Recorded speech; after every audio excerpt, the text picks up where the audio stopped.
In this video I'm going to illustrate why constraints are important when we're constructing peak models for a material such as polymethyl methacrylate. The relationship of these carbon atoms within PMMA are well defined, and the peak model ought to reflect what we see in this structure. We ought to see CH type bonds, CC type bonds, CO and C double bond O, and these all alter the shape and position of components within the peak model. So let's have a look at the PMMA data and construct a peak model in a relatively simplistic way. We'll just put a background on, and then we'll add 4 component peaks that are all positioned to minimize the residual in some sense, and then we can say fit, and the outcome is that we only see 3 peaks. So we would have to explain this in some way, if this is actually a good fit to these data. Do we genuinely have the relationships between these carbon atoms based on chemical state and relative intensities? And the answer is no, not really. So we would have to go back and make some adjustment to try and improve the quality of this fit.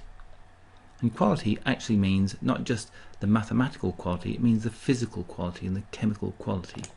So I'm going to adjust these component peaks according to the binding energy order that I think is relevant to PMMA, and make a few adjustments in terms of the parameters that will be optimized to fit the data. Then say fit,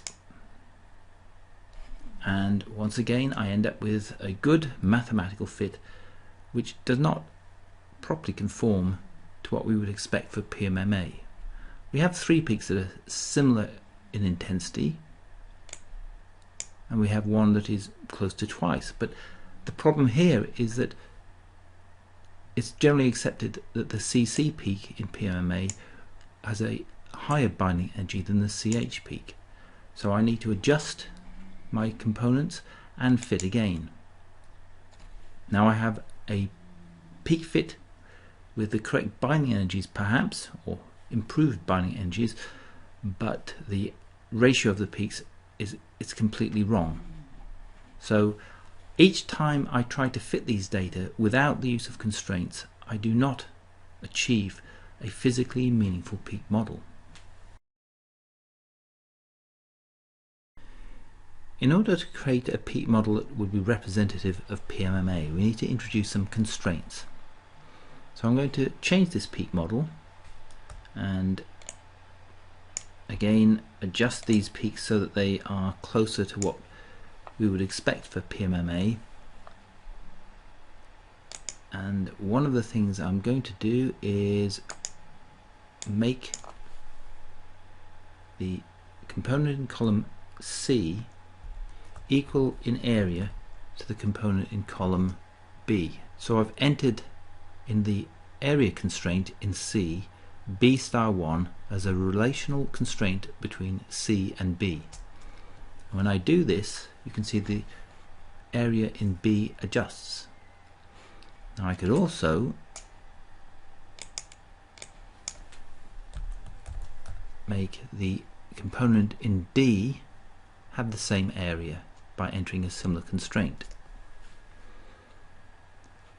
Now this is forcing my impression of what PMMA ought to be on these data. So I've got 3 peaks that I believe all ought to be the same size. I've got 1 peak I'm willing to allow the optimization to determine the intensity of, but these 3 I'm forcing by these relational constraints to be in accord with PMMA. So when I press fit,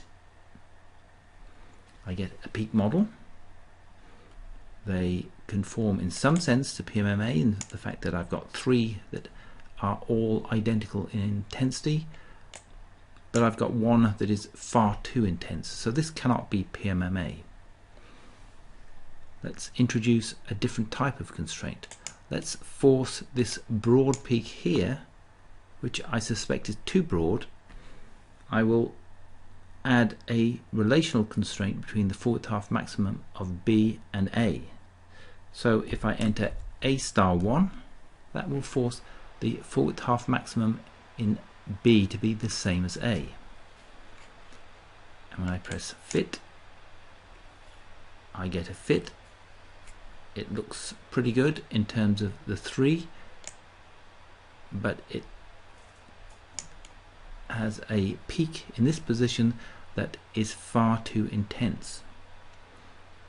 Well, we could construct an argument along the lines of that there's contamination on the surface, so we've got more CH than we might expect.